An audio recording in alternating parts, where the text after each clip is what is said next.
అందరికీ నమస్కారం. Welcome to డిహెచ్కే education channel in Telugu. So మనం గత వీడియోలో డయోడ్స్ గురించి చూసుకున్నాము. అందులో పిఎన్ జంక్షన్ డయోడ్ అంటే ఏంటి, PN junction diode forward bias, reverse bias operation అనేది ఏ విధంగా ఉంటుంది, నెక్స్ట్ అదేవిధంగా దాని యొక్క విఏ క్యారెక్టరిస్టిక్స్ అనేవి ఏ విధంగా ఉంటుందని మనం చూసుకున్నాము. ఇప్పుడు మనం తర్వాత కాన్సెప్ట్ చూసుకునేటట్లయితే ట్రాన్సిస్టర్స్ కాన్సెప్ట్. సో ఈ ట్రాన్సిస్టర్స్ కాన్సెప్ట్లని మనం మెయిన్గా మాట్లాడుకోవాల్సింది ఏంటి అంటే bipolar junction transistor. So bipolar junction transistor, ఈ బైపోలార్ జంక్షన్ ట్రాన్సిస్టర్ అనేది ఎప్పుడు ఇన్వెన్షన్ జరిగింది అంటే ఇన్వెంటెడ్ ఇన్ డిసెంబర్ 1947లోని దీని యొక్క ఇన్వెన్షన్ అనేది జరిగింది. ఎవరు కనిపెట్టారంటే దీన్ని జాన్ బర్డే, నెక్స్ట్ బ్యాట్రన్, అదేవిధంగా విలియం షాక్లీ. సో వీళ్ళందరూ కలిసి బెల్ లాబొరేటరీస్ లో కనిపెట్టారనమాట. సో అయితే జంక్షన్ వర్షన్ ఆఫ్ ట్రాన్సిస్టర్స్ అనేది 1951లో డెవలప్ అయింది, junction type of transistor. So దానికి పర్టికులర్గా ఈ ట్రాన్సిస్టర్ ని కనుక్కున్నందుకు వీళ్ళకి నోబెల్ ప్రైజ్ కూడా వచ్చింది, 1956లో వచ్చింది నోబెల్ ప్రైజ్ అనేది. సో పర్టికులర్గా ఇప్పుడు మనం ట్రాన్సిస్టర్ గురించి మనం మాట్లాడుకునేటట్లయితే ఈ ట్రాన్సిస్టర్ అనేది 3-terminal device. Transistor is a 3-terminal device. So పర్టికులర్గా దీన్ని దేనికోసం యూజ్ చేసుకుంటారంటే used for amplification of weak signals also used in switching operation. అంటే వీక్ సిగ్నల్స్ ని స్ట్రాంగ్ సిగ్నల్స్ కింద మార్చడం కోసం యూజ్ చేస్తారు. నెక్స్ట్ అదే విధంగా స్విచ్చింగ్ ఆపరేషన్ పెర్ఫామ్ చేయడానికి, so on and off functioning perform చేయడానికి కూడా దీన్ని యూజ్ చేస్తారు. ఇక్కడ మనం వీక్ సిగ్నల్స్ ని, సపోజ్ ఇలాంటి వీక్ సిగ్నల్స్ ని స్ట్రాంగ్ సిగ్నల్స్ కింద కన్వర్ట్ చేయడం కోసం యూజ్ చేస్తారు. అదేవిధంగా స్విచ్చింగ్ ఆపరేషన్ లో కూడా యూజ్ చేస్తారు. సో అయితే BJT used in both analog and digital electronics. Analog, digital రెండిట్లోని కూడా మనం ఈ పర్టికులర్ గా ఈ బైపోలార్ జంక్షన్ ట్రాన్సిస్టర్ అనేది మనం చూడొచ్చు అనమాట. అయితే దీని యొక్క ఫిజికల్ స్ట్రక్చర్ అనేది ఏ విధంగా ఉంటుంది, బైపోలార్ జంక్షన్ ట్రాన్సిస్టర్ యొక్క ఫిజికల్ స్ట్రక్చర్ మనం చూసుకునేటట్లుగా అయితే సో ఈ విధంగా ఉంటుంది బైపోలార్ జంక్షన్ ట్రాన్సిస్టర్ యొక్క physical structure. So NPN transistor, PNP transistor.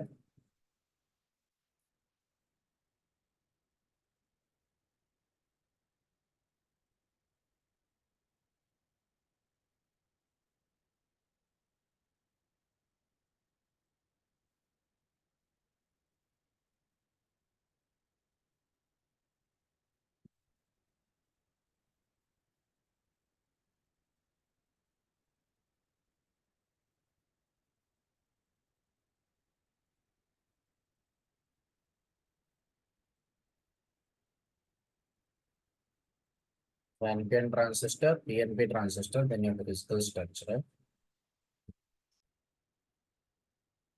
So physical structure of BJT మనం మాట్లాడుకునేటట్లుగా అయితే ఇది పర్టికులర్ గా physical structure of the BJT. So BJT యొక్క ఫిజికల్ స్ట్రక్చర్ అనేది ఈ విధంగా ఉంటుంది. సో బీజేటీకి 3 టెర్మినల్స్ ఉంటాయని మాట్లాడుకున్నాం కదా. 3 టెర్మినల్స్ ఏంటంటే emitter, base, collector. Emitter, base, collector, base, emitter, collector, అలాగైనా పర్లేదు. సో ఇక్కడ మనకి పర్టికులర్ గా ఈ ఈ 2 జంక్షన్స్ ఎక్కడైతే మనకి ఎన్పిఎన్ ట్రాన్సిస్టర్, అదేవిధంగా పిఎన్పి ట్రాన్సిస్టర్, ఇలా 2 ఉంటాయి అన్నమాట. So NPN transistor, PNP transistors 2 junctions కింద ఫామ్ అవుతాయి అన్నమాట. సో ఇక్కడ మనకి ఏంటి అంటే పర్టికులర్ గా ఎన్పిఎన్ ట్రాన్సిస్టర్, పిఎన్పి ట్రాన్సిస్టర్స్ మధ్య డిఫరెన్స్ అనేది తెలియడం కోసం ఇక్కడ ఎలా ఎలా ఐడెంటిఫై చేస్తాం అనేది ఎన్పిఎన్ ట్రాన్సిస్టర్, పిఎన్పి ట్రాన్సిస్టర్ అనేది మనం ఎలా ఐడెంటిఫై చేస్తాం అంటే సో జంక్షన్ ఈ పర్టికులర్ గా బేస్ రీజియన్ బట్టి మనం ఐడెంటిఫై చేసుకోవచ్చు. సో ఈ ఎన్పిఎన్ ట్రాన్సిస్టర్స్ లోని పర్టికులర్ గా కలెక్టర్ రీజియన్ అనేది ఎక్కువగా ఉంటుంది. సో ఇక్కడ చూసుకున్నట్లయితే అయితే జంక్షన్ J1 అనేది ఎమిటర్ బేస్ జంక్షన్ ఉంటుంది, ఎమిటర్ కి బేస్ కి మధ్య ఫాలో అయింది. నెక్స్ట్ జంక్షన్ J2 అనేది ఏంటి అంటే కలెక్టర్ బేస్ మధ్య ఫాలో అయింది కాబట్టి కలెక్టర్ బేస్ జంక్షన్ అంటాము. సో అయితే అదే విధంగా ఇక్కడ మనం మాట్లాడుకున్నట్లయితే PNP transistor. So PNP transistor అనేది సో మనకి ఎమిటర్ బేస్ కలెక్టర్. ఇక్కడ పి అనేది దాని యొక్క విత్ అనేది ఎక్కువగా ఉంటుంది. సో విత్ ఎలా ఉంటుంది అనేది మనం చూసుకునేటట్లుగా అయితే ఫస్ట్ విత్ దేంట్లో ఎక్కువ ఉంటుంది, జనరల్గా కలెక్టర్ విత్ అనేది ఎక్కువగా ఉంటుంది. దాని తర్వాత ఎమిటర్ విత్ అనేది ఎక్కువగా ఉంటుంది, ఎమిటర్ది ఎక్కువగా ఉంటుంది. దాని తర్వాత బేస్డ్ ఉంటుంది, మధ్యలో బేస్డ్ ఏదైతే ఉందో బేస్డ్ ఉంటుంది. సో ఇది ప్రాసెసింగ్ అనమాట. So with is more data, so data is partial, data is partition is there. So అదే విధంగా ఇక్కడ మనకి డోపింగ్ అనేది ఎలా జరుగుతుంది అంటే, సో ఎమిటర్ కి కలెక్టర్ కి బేస్ కి, emitter is greater than collector is greater than base, ఈ విధంగా మనకి జరుగుతుంది అనమాట. సో పర్టికులర్ గా ఇది ప్రాసెసింగ్ ఫిజికల్ స్ట్రక్చర్ యొక్క, physical structure of the BJT. So మనం క్రాస్ సెక్షనల్ వ్యూ చూసుకునేటట్లయితే, సో ఇది మన cross sectional view of the BJT.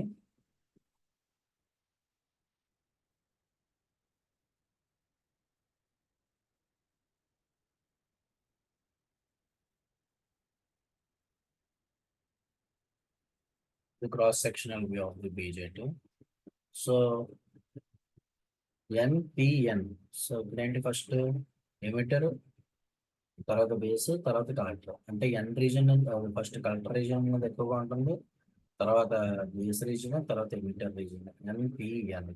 So ఇక్కడ కూడా మనం చూసుకున్నట్లయితే PNP.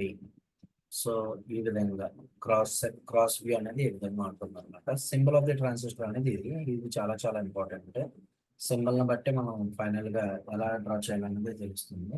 సో ఇక్కడ మనం బేస్డ్ ఆన్ ఆరో మార్క్ని బట్టి కూడా అది NPN ట్రాన్సిస్టర్, PNP ట్రాన్సిస్టర్ అనేది కూడా ఐడెంటిఫై చేయవచ్చు. సో ఎమిటర్ వైపు ఫార్వర్డ్ డైరెక్షన్లో ఉంటే దాన్ని మనం NPN ట్రాన్సిస్టర్ అంటాము. సో PNP ట్రాన్సిస్టర్ ఏంటంటే ఎమిటర్ దగ్గర నుంచి బేస్ వైపు రివర్స్ డైరెక్షన్ అంటే దాన్ని మనం PNP ట్రాన్సిస్టర్ తో యూజ్ చేస్తాం. జనరల్గా మనం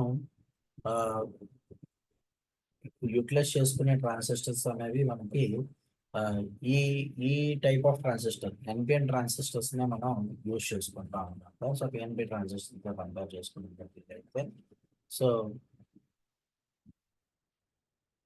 మోర్ నెంబర్ ఆఫ్ ఎలక్ట్రాన్స్ అనేవి ఎక్కువగా ఉంటాయి కాబట్టి NPN ట్రాన్సిస్టర్స్ ని మనము పర్టికులర్ గా సర్క్యూట్ డిజైనింగ్ లోని వాటిలోని యూటిలైజ్ చేసుకుంటాము.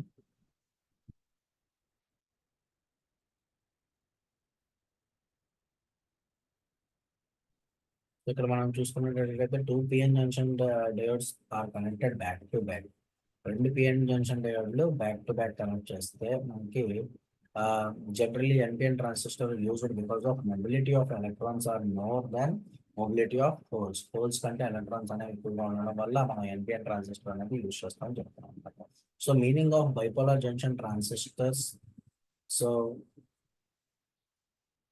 there are two categories. So electrons అదేవిధంగా holes. So electrons negative charge, holes positive charge. So ఇక్కడ మనకి ఏంటంటే junction J1 is forward bias, junction J2 is reverse bias. So junction J1 is forward bias, junction J2 is reverse bias. Then అక్కడ మనకి ఏంటవుతుంది అంటే అది active region అవుతుంది. So అక్కడ మనకి ఏ విధంగా యాక్ట్ అవుతుందంటే యాంప్లిఫైయింగ్ కింద యాక్ట్ అవుతుంది అనమాట. సో రెండు ఫార్వర్డ్ బయాస్ ఉంటే అదేంటి అంటే సాచురేషన్ రీజియన్ అంటాం అనమాట. అక్కడ మనకి ఆన్ స్విచ్ కింద యాక్ట్ అవుతుంది. సో రెండు రివర్స్ బయాస్ లో ఉంటే, రెండు డయోడ్లు రివర్స్ బయాస్ లో ఉంటే అది మనకి కట్ ఆఫ్ రీజియన్ అవుతుంది, అది మనకి ఆఫ్ స్విచ్ కింద అవుతుంది అన్నమాట. సో ఒకటి రివర్స్ బయాస్, ఒకటి ఫార్వర్డ్ బయాస్ అయితే మనకి ఇన్వర్టెడ్ అవుతుంది. సో అది రేర్లీ యూస్, ఇన్వర్టింగ్ అనేది చాలా తక్కువగా యూజ్ చేస్తాం అనమాట. సో ఇన్వర్టింగ్ అవడం, సో చాలా తక్కువ అప్లికేషన్స్ లో యూస్ చేస్తాం. ఫస్ట్ 3 అనేది మనకి చాలా ఎక్కువగా, అంటే డయోడ్ని బట్టి, అంటే జంక్షన్ J1 J2 బట్టి అది ఏ రీజియన్ ఆఫ్ అప్లికేషన్స్ ని బట్టి అది ఎలా వర్క్ అవుతుంది అనేది మనం మాట్లాడుకుంటాం అనమాట. ఇందాక మనం మాట్లాడుకున్నాం కదా, ఇది యాంప్లిఫైర్స్ కింద యాక్ట్ అవుతుంది. నెక్స్ట్ అదే విధంగా స్విచ్చింగ్ అప్లికేషన్స్ లో కూడా మనం వాడుకుంటామని మాట్లాడుకున్నాం కదండి.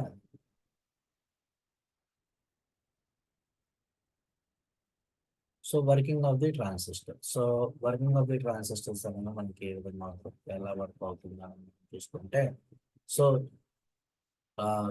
మనకి ట్రాన్సిస్టర్ యొక్క వర్కింగ్ ప్రిన్సిపల్ అనేది మీకు యాక్టివ్ రీజియన్ లోని మనకి ఏం చెప్తున్నాం మనం, రెండు ఫార్వర్డ్ బయాస్, ఒకటి ఫార్వర్డ్ బయాస్ ఒకటి రివర్స్ బయాస్ లో ఉంటే అది active mode. So active mode లో ఉంటే, so junction J1 is forward bias. So forward bias లో ఉంటే అప్పుడు మనకి రెసిస్టెన్స్ అనేది ఏమి ఉండదు కదా. సో అంటే అక్కడ మనకి స్టాప్ అనేది ఏం జరగదు. అక్కడ రెసిస్టెన్స్ అనేది మనం మాట్లాడుకున్నట్లయితే 0. సో రివర్స్ బయాస్ లో మనం తీసుకునేటట్లయితే resistance is infinity of resistance. So voltage V is equal to I into R. I is equal to V by R కదా. సో దాని ప్రకారంగా I is equal so V is equal to I into R అవుతుంది అనమాట. So output voltage is equal to capital I into R. Output voltage is equal to capital I into R. So ఇక్కడ మనకి ఈ condition follow అయితే అది మనకి amplification అనేది జరుగుతుంది అనమాట. ఇన్పుట్ వోల్టేజ్ కంటే అవుట్పుట్ వోల్టేజ్ అనేది ఎక్కువగా వస్తే మనకు ఆటోమేటిక్గా అక్కడ యాంప్లిఫికేషన్ అనేది జరిగింది. అదే కదా మనం మాట్లాడుకున్నాం. సో ఇన్పుట్ కంటే మనకి అవుట్పుట్ అనేది ఎక్కువగా వస్తే మనకి అక్కడ యాంప్లిఫికేషన్ అనేది జరిగింది. Input voltage peak to peak. So దీనికంటే మనకి ఇది ఎక్కువగా వస్తే అక్కడ మనకి యాంప్లిఫికేషన్ అనేది జరిగిందని మనం మాట్లాడుకుంటున్నాం అనమాట.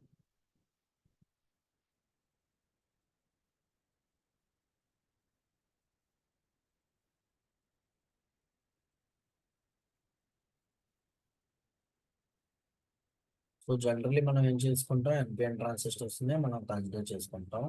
సో ఎన్పిఎన్ ట్రాన్సిస్టర్ని తీసుకొని సో అందులో ఎలక్ట్రాన్స్, అందులో హోల్స్. సో ఇక్కడ మనం కనెక్ట్ చేసేది ఏంటి అంటే విఈబి. ఇక్కడ నుంచి మనం కనెక్ట్ చేసేది ఏంటంటే విసిబి. సో ఇక్కడ బేస్ అనేది కామన్ కింద మనం కన్సిడర్ చేసుకుంటున్నాం. సో బేస్ అనేది కామన్ కింద తీసుకుంటే సో ఇక్కడ విసిబి నెక్స్ట్ అది విఈబి అనేది మనకి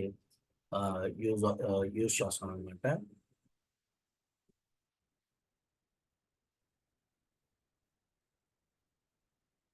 సో ఇక్కడ మనం మాట్లాడుకునేటట్లయితే ఒక ఇంపార్టెంట్ పాయింట్ 2 to 5%. సో మనం మాట్లాడుకుంటే సో ఎమిటర్ టు బేస్ అంటే emitter only for the so few electrons towards the base. So base వైపు వెళ్తుంది. అదే 95 to 98% emitter to collector. Emitter దగ్గర నుంచి కలెక్టర్స్ అనేవి మూవ్ అవుతుంది.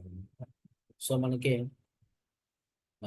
ఇక్కడ మనం చూసుకునేటట్లయితే so I suffix C is equal to sigma I suffix E plus ICO. So ఇక్కడ మనకి ఇది ఫార్ములా అంటే base of the transistor very small and lightly doped. So ఈ ట్రాన్సిస్టర్ అనేది మనకి చాలా తక్కువ చిన్న సైజులో ఉంటుంది. అదేవిధంగా సో లైట్గా డోపింగ్ అనేది జరిగింది అనమాట. సో ఈ ట్రాన్సిస్టర్స్కి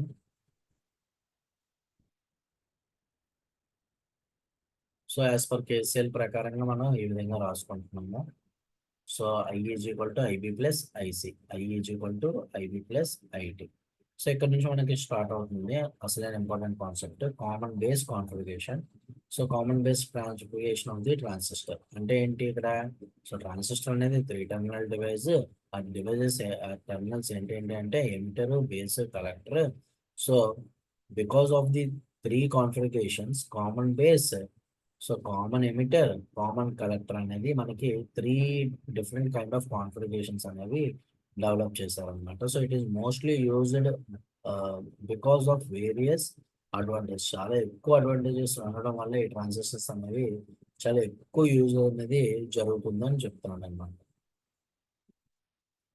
సో మనకి జనరల్గా ఇది పర్టికులర్గా దీని యొక్క సర్క్యూట్ డయాగ్రామ్. సో దీని యొక్క సర్క్యూట్ ఏంటంటే కామన్ బేస్ యొక్క సర్క్యూట్ డయాగ్రామ్.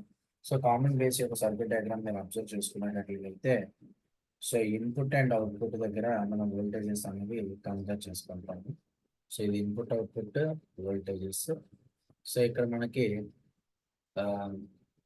సో I అనేది లివింగ్ కరెంట్, IC అనేది ఎంటరింగ్ కరెంట్, IB అనేది కూడా ఎంటరింగ్ కరెంట్. సో ఈ రెండు, ఒకటి లివింగ్ కరెంట్ అయితే 2 ఎంటరింగ్ కరెంట్స్ అవుతున్నాయి. సో ఇక్కడ మనం వోల్టేజెస్ VCE నెక్స్ట్ అదేవిధంగా VCB కింద కన్సిడర్ చేసుకుంటాము. So 2 voltages. సో రెసిస్టర్స్ కూడా అప్లై చేసిన తర్వాత సో మనకి ఇది పర్టికులర్గా సర్క్యూట్ అనేది ఈ విధంగా డెవలప్ అవుతుంది.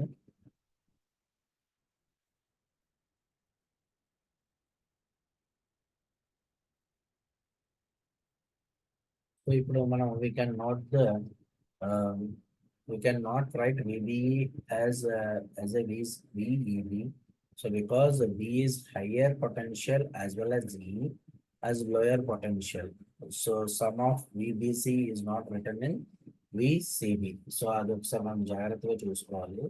So VEB VCB. సో ఈ విధంగా మనం చెక్ చేసుకోవాలన్నమాట. సో మనం కేసీఆర్ అనేది అప్లై చేసుకుంటే పిచ్ ఆఫ్ కరెంట్ లా ప్రకారంగా sum of entering current which is equal to sum of the leaving current. So sum of entering current మనం చూసుకునేటట్లయితే అదేంటి అంటే which is equal to leaving current. దాని ప్రకారంగా IE is equal to IV plus IC, IE is equal to IB plus IC. So ఇక్కడ IC అంటే ఏంటి?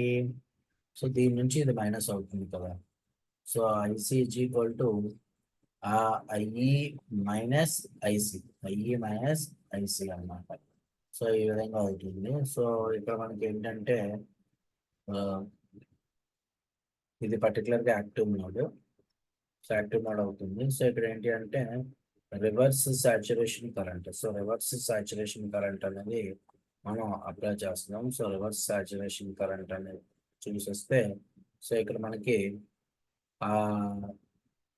IC equal to ఇక్కడ ఏంటంటే ఆల్ఫా ఐఈ ప్లస్ ఎస్సిఓ అనేది మనకు వస్తుంది అనమాట. So alpha IE plus SCO.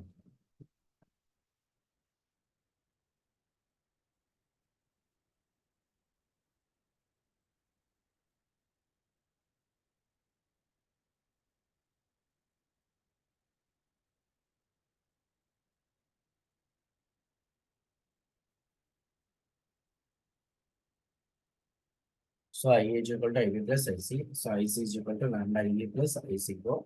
So IC is equal to lambda E plus ICBO. So which is much greater than CBO. So it due to minority charge carriers. So here so మనకి ఏమవుతుందంటే alpha is equal to IC by IE అవుతుంది. So ఇది change of current changing output. So common base current gain is 1 amplifier factor. So here gain is equal to output by input. So next అదే విధంగా ఇక్కడ మనకి final గా answer అనేది 0.95 minus 0.93. So 95% minus 98%. So final గా మనకి ఏంటంటే IB is equal to 1 minus sigma by 1 minus sigma into మనకి ఐఈ అనేది అవుతుంది అనమాట. So common base transistor characteristics యొక్క ఇన్పుట్ క్యారెక్టరిస్టిక్స్ గురించి మనం మాట్లాడుకుందాము.